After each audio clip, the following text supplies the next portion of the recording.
name on the invitation, and this realization only made her tears fall harder. This rectangle of fancy card was a reminder that she was losing a race she didn't know she had entered. She hadn't heard the starter pistol, and by the time she looked up, everyone she knew of a similar age seemed to be halfway around the track. It was a self-inflicted pressure, but whenever she looked at her peers, she automatically totted up their age and their achievements, instantly working out how far behind she was. For example, Helen, 42, owns a holiday home in Portugal and has 3 kids, of which the oldest is 18. 18! Which meant that she, at 39, was already at least 16 years behind Helen, who had married at the age of 23. There was no way she could catch up. The realization that she wasn't even set for a bronze medal was disheartening. In fact, forget the medals. Lucy didn't even know if she was going to be able to finish the race.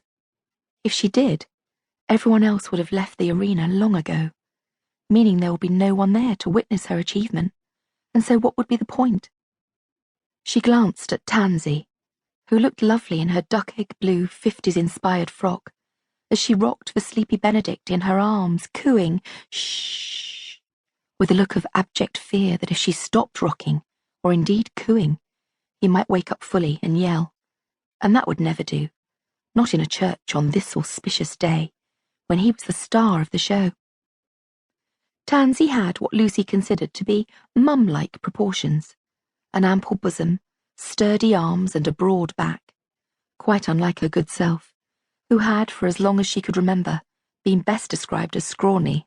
This was much to the chagrin of her friends and colleagues, who spent an age in the gym trying to emulate the very slender, lanky shape that she had been born with.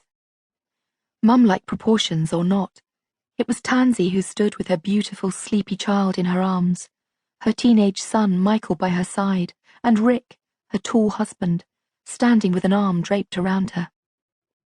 Lucy saw the way he looked at his wife, and then his boys with something beyond love. She felt the bunch of emptiness in her stomach, trying to imagine what it might feel like to have someone look at her that way.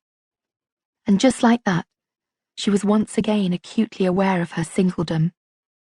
She swallowed and tried to concentrate, but as the Reverend Anthony spoke, her thoughts refused to stay anchored to the buffed flagstone floor and the old pitch-pine pews.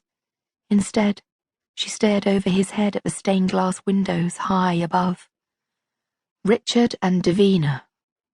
If she was being completely honest, his leaving had been coupled with an enormous and instant sense of relief.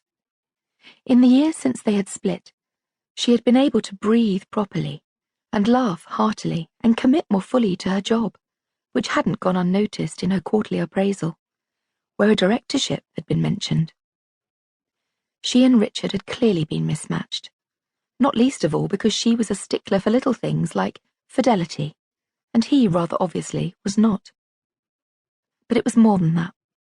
Richard wanted the finer things in life: a twin-engine speedboat, a Breitling watch, a VIP pass for a major sporting event, and a healthy cellar bursting with burgundies. Whereas all she wanted was a baby. Not that she would ever mention this in the office, having been party to discussions with her male superiors, who had spoken openly about other women they were nervous to promote, knowing there might be childcare issues. She hated the hypocrisy and flagrant disregard of the law that didn't seem to bother them a jot.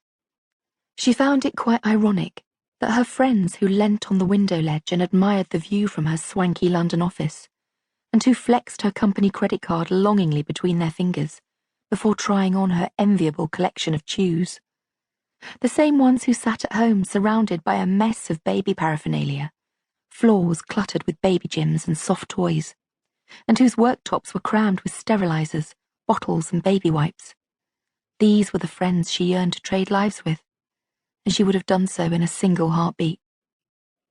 As her girlfriends bemoaned their lack of sleep and whined about cracked nipples while hunting for a semi-clean mug in which to make tea, with baby vomit smeared on their shoulders, and their hair escaping in greasy tendrils from grimy scrunchies, trilling, "Don't look at me, I haven't even had time for a shower," Lucy felt a surge of something in her gut that came very close to envy.